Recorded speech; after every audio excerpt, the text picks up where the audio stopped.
In a medical laboratory, you have 240 injections, one of which is for anesthesia for a rat.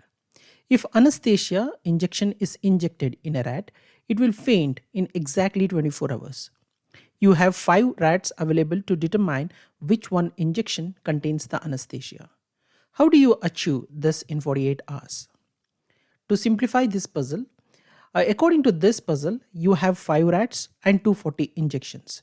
Any small dosage of anesthesia takes around 24 hours to be effective on a rat. Given the nature of anesthesia, effectiveness refers to its tendency to make the rat faint. Thus, any dosage of this anesthesia should make them faint in approximately 24 hours. As the rest of 239 injections shows no effect, how will you find that particular injection which has anesthesia in it using the 5 rats you have within a period of 48 hours, that is in 2 days? This is an interesting logical puzzle asked in several job interviews. Now take your time to arrive at a solution and continue to watch further once you are done.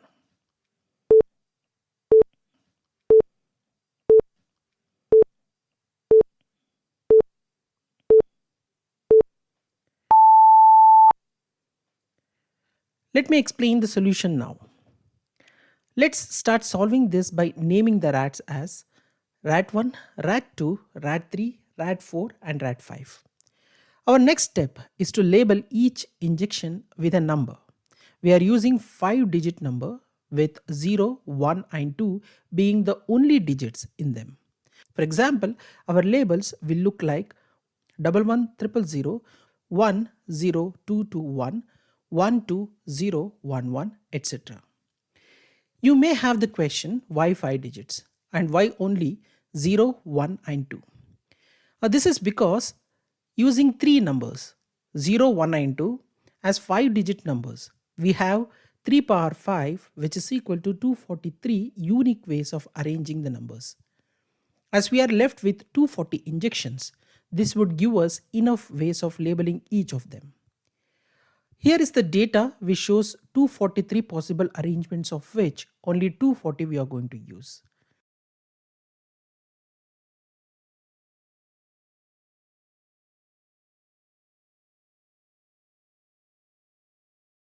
So far we have labeled them. Now what are we going to do with this? Each place in the 5-digit number corresponds to each rat. Let's take the injection 12210. Here the leftmost digit, that is 1, corresponds to rat 1 and the rightmost digit, that is 0, corresponds to rat 5. A rat that is assigned with the number 1 will be given that injection on day 1, that is at the start of the first 24 hours. Similarly, a rat that is assigned the number 2 will be given the injection on day 2, that is at the start of next 24 hours. And a rat which is assigned with the number 0 will not be given that injection at all. So to make this easier, consider an injection labeled 12210. Since the leftmost digit belongs to rat 1, a small dosage of this injection will be given to rat 1 on the first day. Second place corresponds to rat 2, so another small dosage of the same injection will be given to it on day 2 because we have the digit 2 in that place. Third place belongs to rat 3 and it will be injected on day 2. Fourth place belongs to rat 4 and it will be injected on day 1. Fifth place belongs to rat 5 and the corresponding digit being 0, rat 5 will not be given this injection on both days. Our rat 5 is so unlucky that it never gets to taste it. In a similar way, we inject each of those 240 injections by following the label instructions given on them. Here I have made a list of injections received by each rat on both days. Have a quick glance at them if you are still confused with the labeling.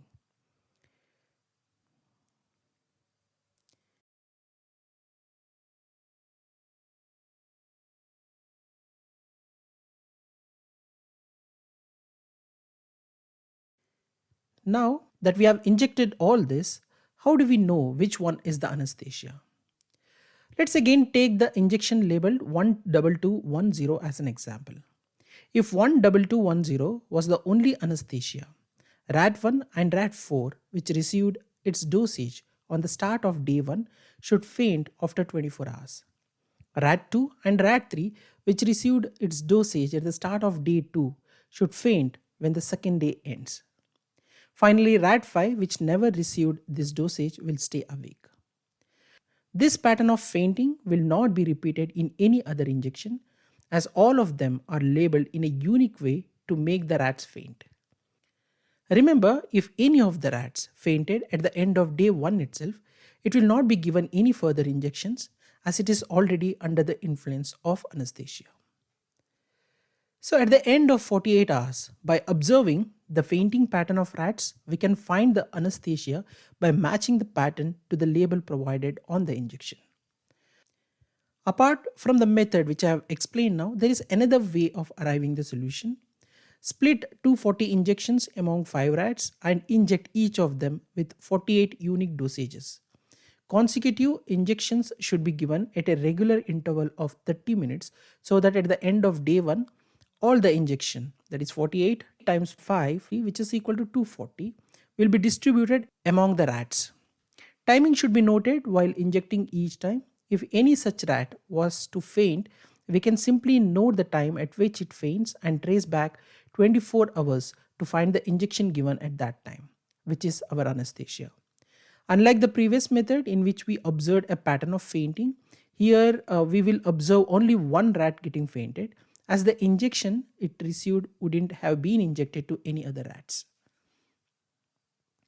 The issue with using the second method is that the consecutive injection interval of 30 minutes is too small to trace back to the right injection, as we can't be sure whether the effect of the drug was delayed.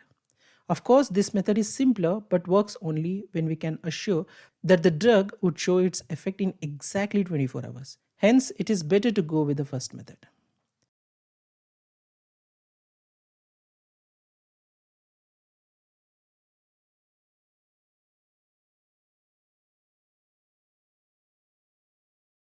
A team of 3 people decide on a strategy for playing the following game. Each player walks into a room.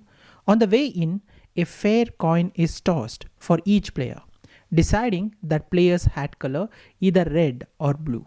Each player can see the hat colors of the other 2 players but cannot see his own hat color. After inspecting each other's hat colors, each player decides on a response, which are one of the following: I have a red hat, or I have a blue hat, or I pass. The players' responses are recorded, but the responses are not shared until every player has recorded his response. The team wins if at least one player responds with a color and every color response correctly describes the hat color of the player making the response. In other words, the team loses if either everyone responds with I pass or someone responds with a color that is different from his hat color. What strategy should one use to maximize the team's expected chance of winning? Let me repeat the puzzle. A team of 3 people decide on a strategy for playing the following game. Each player walks into a room. On the way in, a fair coin is tossed for each player, deciding the player's hat color either red or blue.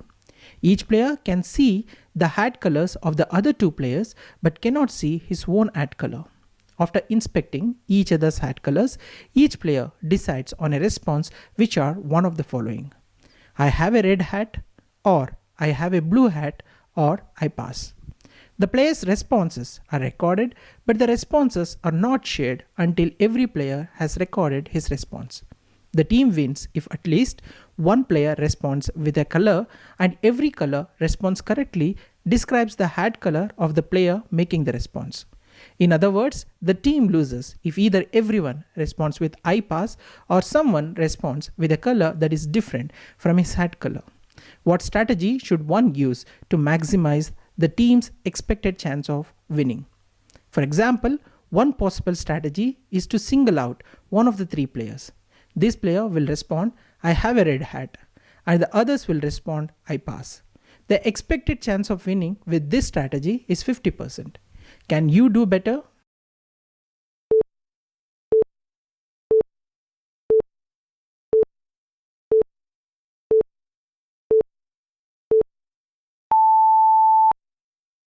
A better solution exists for 75% chances of winning. Let me explain the solution in detail. Let the players be player A, player B and player C. With 3 players and 2 hat colors, there are a total of 8 likely outcomes. Here are the outcomes. One special feature about the distribution is that most outcomes, that is 6 of them, include at least one hat of both colors. Here are the 6 outcomes which have at least one hat of both colors.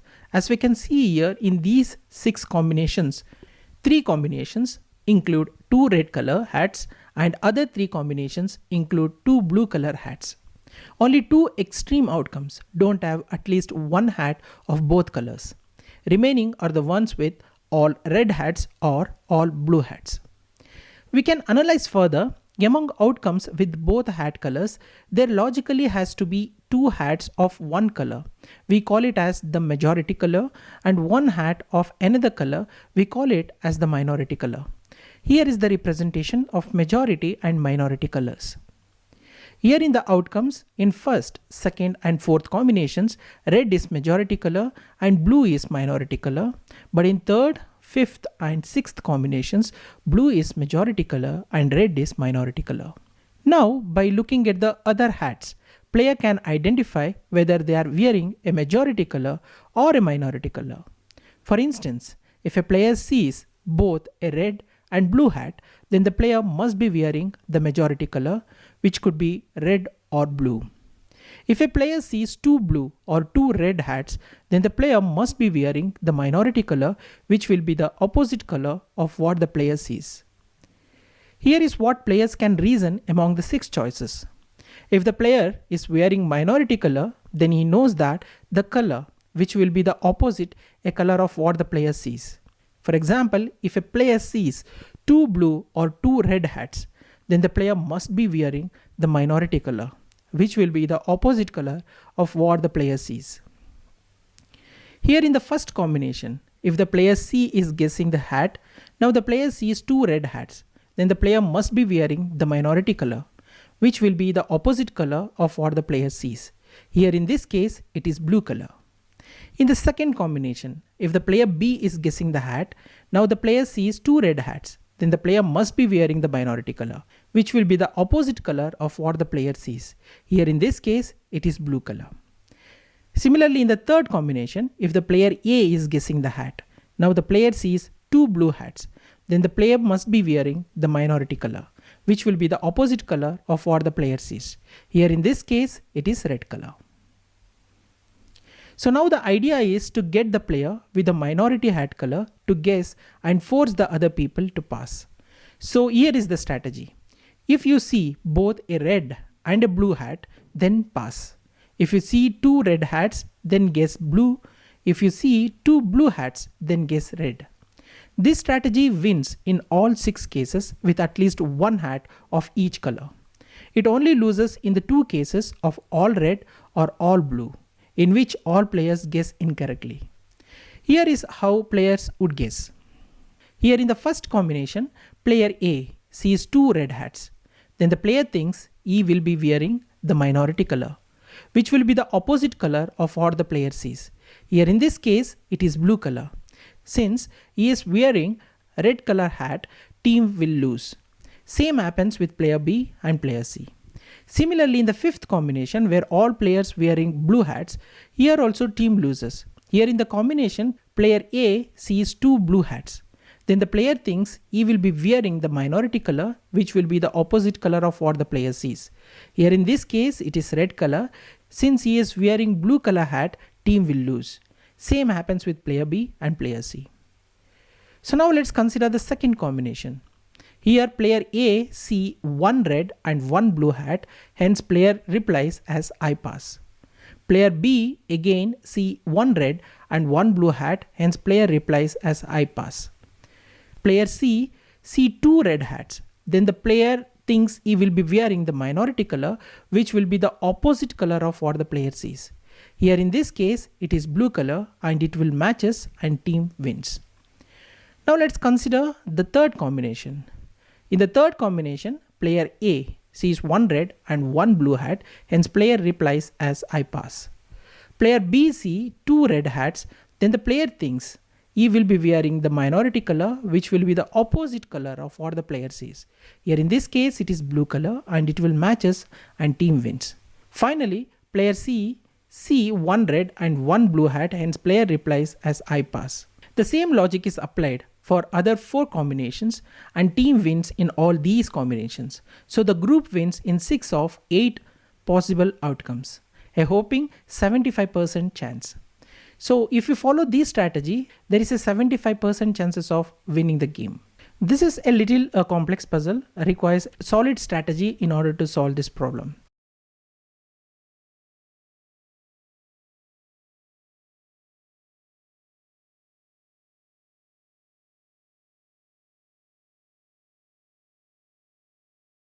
There are 4 prisoners. All 4 prisoners will be freed if at least one of them correctly guesses the color of the hat on his head. They can't speak to each other and they can't touch each other. However, if they take part and one of them gives a wrong answer or none of them can work out the answer at all, then their sentences will be doubled. They are told that there are 4 hats, 2 white and 2 black. Each man will have a hat placed on his head while blindfolded. When each man is wearing a hat, the blindfolds will be removed. The prisoners will not be able to see their own hats, and the only way they can work out what color hat they are wearing will be from looking at the hats the other prisoners are wearing. All they have to do to win their freedom is for one of them to work out what color hat he is wearing. But there is a twist. To make it more interesting, 3 prisoners stand in a line facing a brick wall. The prisoner at the back, say A, stands on a box and can see both of the prisoners in front of him, say B and C. Prisoner B stands on a smaller box and can only see prisoner C, who in turn can only see the wall. The 4th prisoner D stands on the other side of the wall and can see nothing of the other prisoners nor his own hat. They are not allowed to turn around or converse in any way. There are no mirrors and they all know that there are 2 black hats and 2 white hats and that there are 4 people. The prisoners are told that they have 5 minutes and to call out as soon as one of them thinks he knows for certain what color hat he is wearing. And remember, if just one of them gets the answer wrong, they will all have their sentences doubled.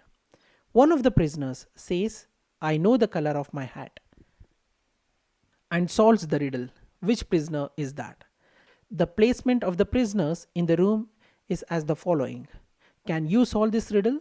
Feel free to pause the video and give a try before checking the solution.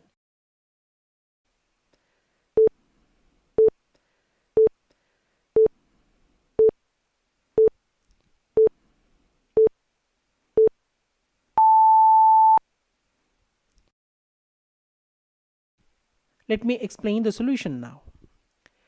Each one of the prisoners knows that there are 4 hats, 2 black and 2 white. If prisoner A observes that prisoner B and C have the same colored hats, he would assume that he has the opposite color and solve the riddle. However, since prisoner B and C have different colored hats, prisoner A doesn't say anything. After waiting about 4 minutes, prisoner B calls out the right answer. You can see that C is wearing a white hat.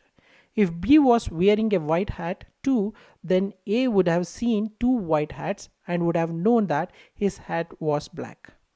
As A didn't say anything, B knew that he and C must have different color hats on, and as C's hat is white, B knew that his hat must be black. Through this logical approach, prisoner B could able to answer the right hat color and all 4 prisoners will be freed.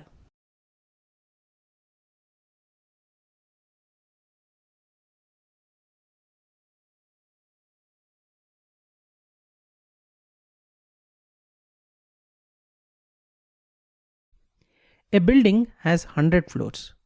One of the floors is the highest floor and egg can be dropped from without breaking. If an egg is dropped from above that floor, it will break.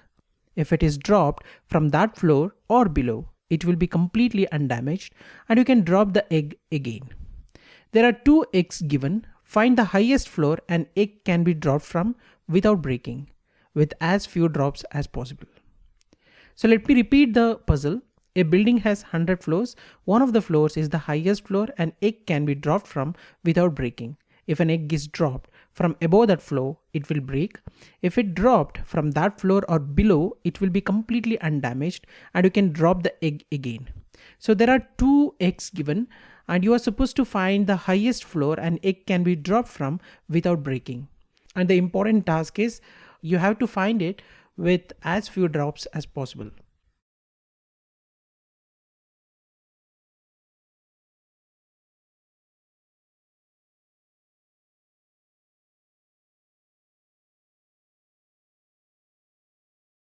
Let me explain the solution now. We can assume the eggs break at the same floor and what we are looking for is the next floor down. Our highest non-breaking floor Bn. We can also assume once an egg is broken, it's gone forever. Some solutions are pretty simple. If you don't care about how many tries it takes, you can just start dropping eggs on floor 1 and go up until you have reached the correct floor. Floor by floor would get it done, but in our worst case scenario, the egg breaks at floor 100. This means that linearly, our worst case is 100 drops to find our nth floor. To simplify, this is called brute force logic. In this approach, start from ground floor and keep going up until the egg breaks at floor X. Solution is very inefficient in case the egg doesn't break till the 99th floor. Remember, you need to minimize the number of drops in the worst case. The next approach will be binary search approach.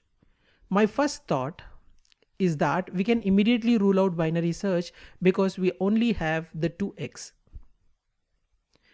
With a binary search strategy, we would start with floor 50 and drop the egg from the 50th floor. If the egg breaks, we know our n is below 50. If it's intact, the floor we want is above 50. Suppose the egg breaks. The problem here is now we have lost an egg and only narrowed down our search by 50 numbers. The next step would normally be to split that 50 again and dropping the egg at floor 25th. But if it breaks, we still haven't found our floor. If it doesn't, we have only delayed the inevitable by one more step. And still no solution. The worst case scenario, we have to drop our eggs 50 times. So anyway, this binary search is not going to help in this case. Next approach will be divide a little, conquer a bit. The next solution takes a little bit of the linear approach and mixes in a little of the splitting from our binary approach. We can start off by dropping an egg at floor 10, increasing the drop floor by 10 at a time, then going back to drop one floor at a time until we find that n. So according to this approach, start from the 10th floor and go up to floors in multiples of 10. If our egg breaks at floor 10, we know n is one of the 9 floors below us. If first egg breaks, say at 20th floor, then you can check all the floors between 11th and 19th with the second egg to see which floor it will not break. If first egg breaks at 30th floor, then you can check all the floors between 21st and 29th with the second egg to see which floor it will not break. In this case, the worst case number of drops is 19.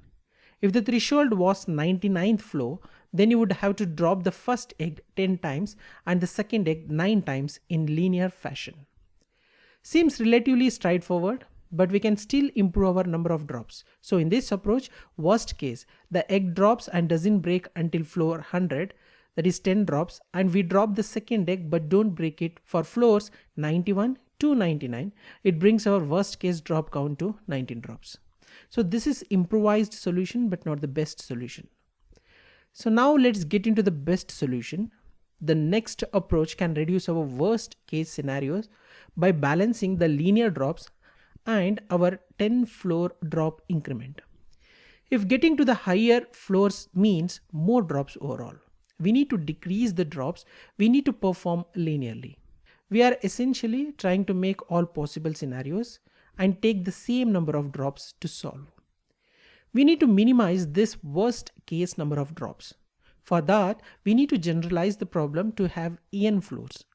What would be the step value for the first egg? Would it still be 10? Suppose we have 200 floors, would the step value be still 10? So let's understand this in detail. The point to note here is that we are trying to minimize the worst case number of drops which happens if the threshold is at the highest floors. So our steps should be of some value which reduces the number of drops of the first egg. Let's assume we take some step value x initially if every subsequent step is x minus 1. If we drop our first egg from floor x, 10 in our 10 floor strategy, the linear portion of our strategy is x minus 1, that is 9 in the above strategy. So our drop count is x plus x minus 1.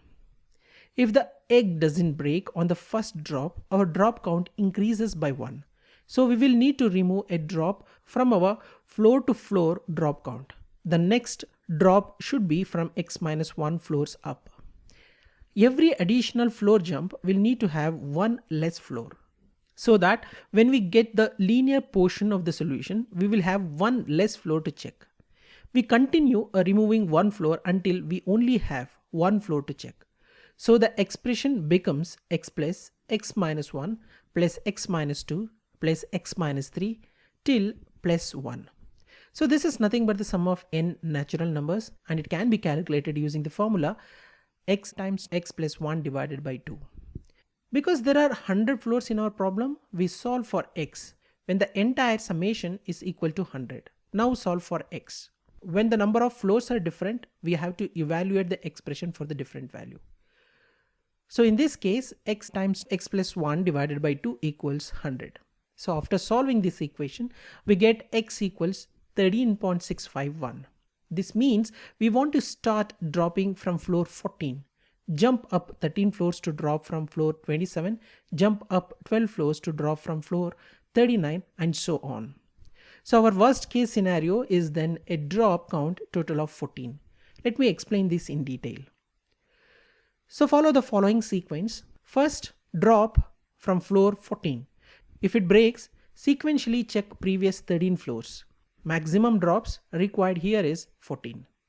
Else drop from floor 27 because 14 plus 13 equals 27. This is by the logic x plus x minus 1 plus x minus 2. So we are decreasing one floor in every step. So if it breaks sequentially, check previous 12 floors, that is from 26th to 15th floors. Else drop from floor 39 because 27 plus 12 equals 39. If breaks, check previous 11. Else drop from floor 50 because 39 plus 11 equals 50. If breaks, check previous 10. Else drop from floor 60. If breaks, checks previous 9. Else drop from floor 69. If breaks, checks previous 8. Else drop from floor 77. If breaks, check previous 7. Else drop from floor 84. If breaks, check previous 6. Else drop from floor 90. If breaks, check previous 5. Else drop from floor 95. If breaks, check previous 4. Else drop from floor 99. If breaks, check previous 3. Else 100 is the answer. So the total number of steps required in this case is 14. And this is the most optimal solution for this particular problem.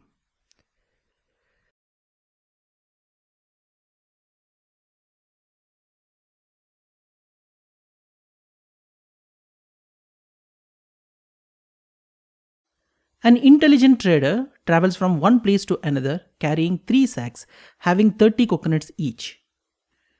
No sack can hold more than 30 coconuts. On the way, he passes through 30 checkpoints, and on each checkpoint, he has to give one coconut for each sack carrying. How many coconuts are left in the end?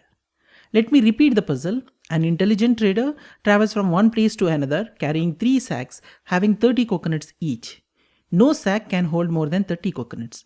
On the way, he passes through 30 checkpoints, and on each checkpoint, he has to give one coconut for each sack carrying. The question is, how many coconuts are left in the end? Let's assume that the maximum capacity of each sack is 30 coconuts.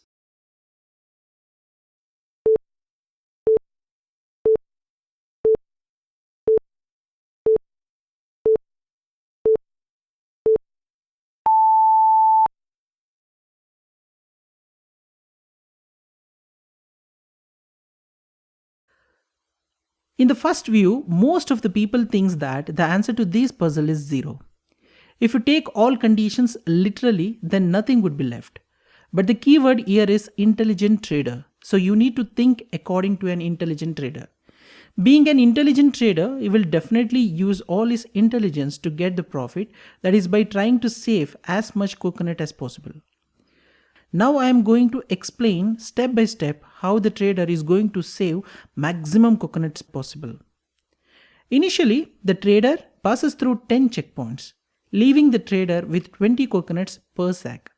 It is because on every checkpoint, the trader has to give one coconut from each sack. This means at the end of 10 checkpoints, total left out coconuts in each sack is 20. The trick to save coconuts lies at this point. At this point, what trader does is, he distributes all coconuts from one sack into the other two sacks, leaving two sacks each filled with 30 coconuts, and one sack will be empty at this point. From here, at each checkpoint, trader have to give only 2 coconuts because there are only 2 sacks left. Later, trader passes through 15 more checkpoints. After passing through 15 more checkpoints, the trader now has 15 coconuts per sack, or 30 coconuts in total. At this point, trader will transfer the coconuts into one sack. Now the trader is left with 30 coconuts in a sack. From here, at each checkpoint, trader have to give only one coconut because there is only one sack left. By this point, 25 checkpoints already covered and remaining checkpoints are 5. Now trader will pass through the 5 remaining checkpoints, and if trader spends another 5 coconuts in other 5 checkpoints, the trader is left with 25 coconuts. Thus answer to this puzzle is the total number of coconuts left in the end is 25.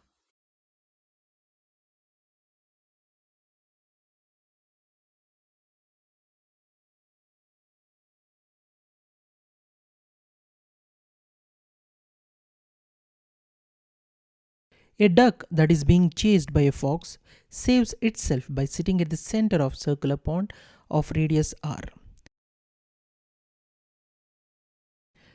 The duck can fly from land but cannot fly from the water. Furthermore, the fox cannot swim. The fox is 4 times faster than the duck, assuming that the duck and fox are perfectly smart. Is it possible for the duck to ever reach the edge of the pond and fly away to its escape from the ground? Let me repeat the puzzle. A duck that is being chased by a fox saves itself by sitting at the center of circular pond of radius r.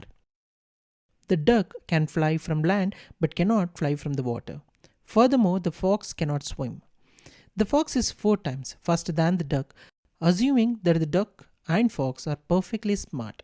Is it possible for the duck to ever reach the edge of the pond and fly away to its escape from the ground?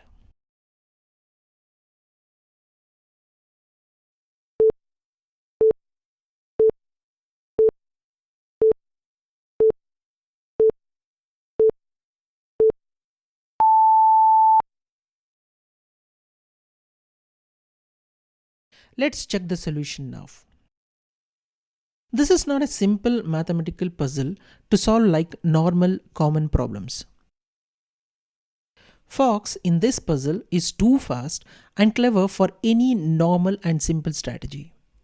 One would think that the duck could swim directly away from the fox, so the duck would have to swim a distance r. The fox would have to cover half the circumference of the pond, that is pi r. Pi r because the circumference of a circle is 2 pi r, but here fox has to cover half the circumference, hence distance becomes pi r. But this strategy won't work since the fox is 4 times faster than the duck. We know that the value of pi is 3.14, thus pi into r. This is the distance which should be covered by the fox, whereas 4 into r is the distance to be covered by duck. But as we know that since the value of pi is 3.14, pi r is less than 4 into r. Hence, in this strategy, by the time duck swims to near the land, fox would have already reached, which puts duck into danger. This would make it seem like it is impossible for the duck to escape, but there is a way to escape. So how could the duck make life more difficult for the fox? If the duck just tries to swim along a radius, the fox could just sit along the radius and the duck would continue to be trapped. Logic is the duck could swim in concentric circles so that the fox has to continuously run along the circumference of the pond to stay on the same radius as the duck.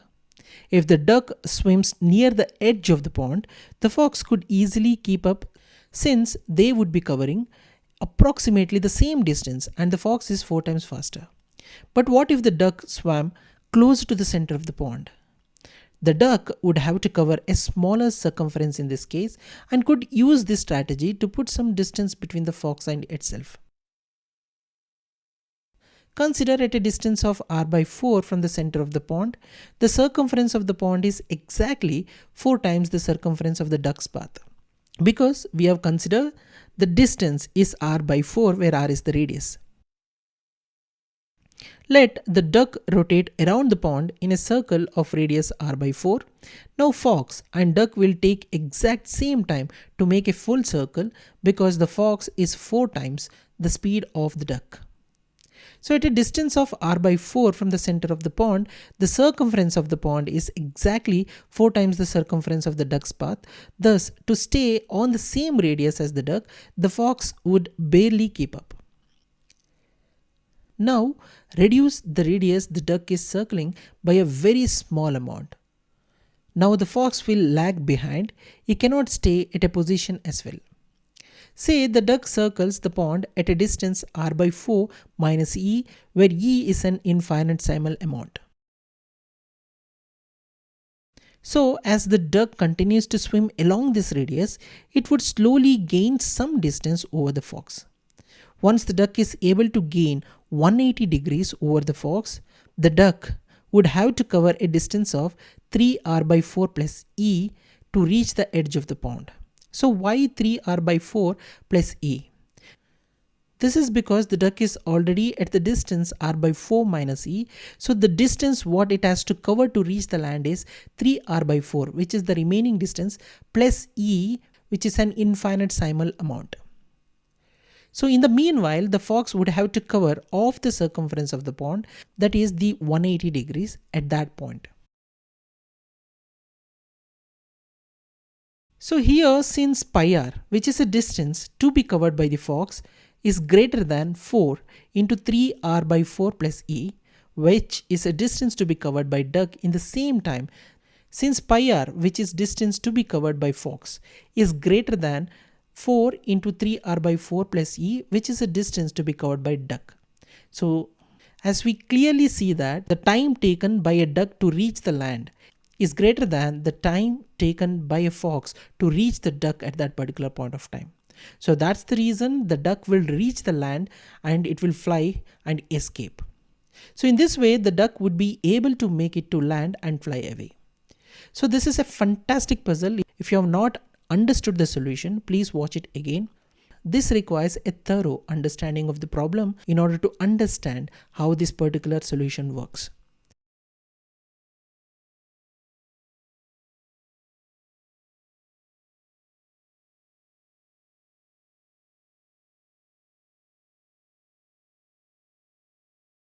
Suppose a newly born pair of rabbits, one male, one female, are put in a field. Rabbits are able to mate at the age of 1 month so that at the end of its second month, a female can produce another pair of rabbits. Suppose that rabbits never die and that the female always produces one new pair, one male and one female, every month from the second month on. How many pairs will there be in 1 year?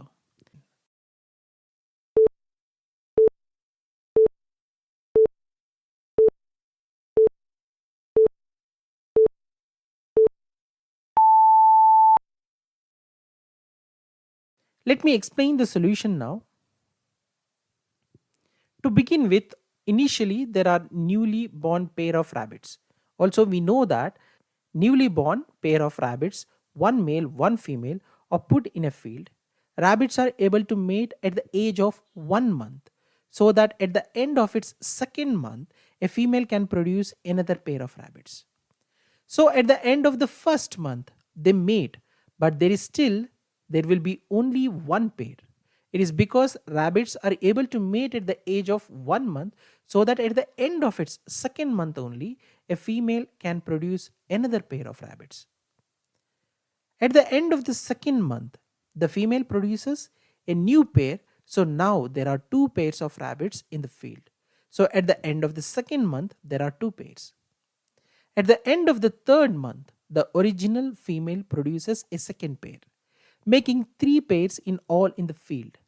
This is because it is given in the question that rabbits never die and that the female always produces one new pair, that is, one male, one female, every month from the second month on. So at the end of the third month, there are three pairs. Now, at the end of the fourth month, the original female has produced yet another new pair. The female born 2 months ago produces her first pair also, making five pairs. So at the end of fourth month, there are five pairs. Now at the end of fifth month, the original female has produced yet another new pair. The female born 3 months ago produces her second pair. The female born 2 months ago produces her first pair, making eight pairs. So at the end of the fifth month, there are eight pairs. This continues, but the problem is it is difficult to keep the track and solve this problem like this. Let's check, is there a pattern to generalize the solution? So pattern is, initially there is one pair, at the end of first month still there is one pair, at the end of second month there are two pairs, at the end of third month there are three pairs, after 4 months there are five pairs, after fifth month there are eight pairs, and this continues.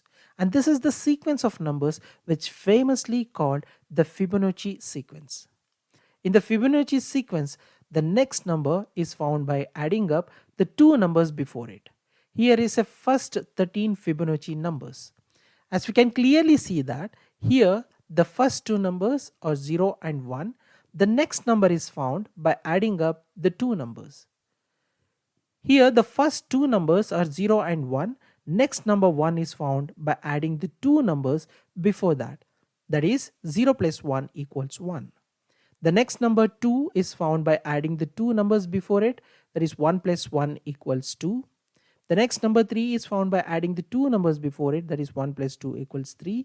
And the next number 5 is found by adding the two numbers before it. That is 2 plus 3 equals 5. And this continues.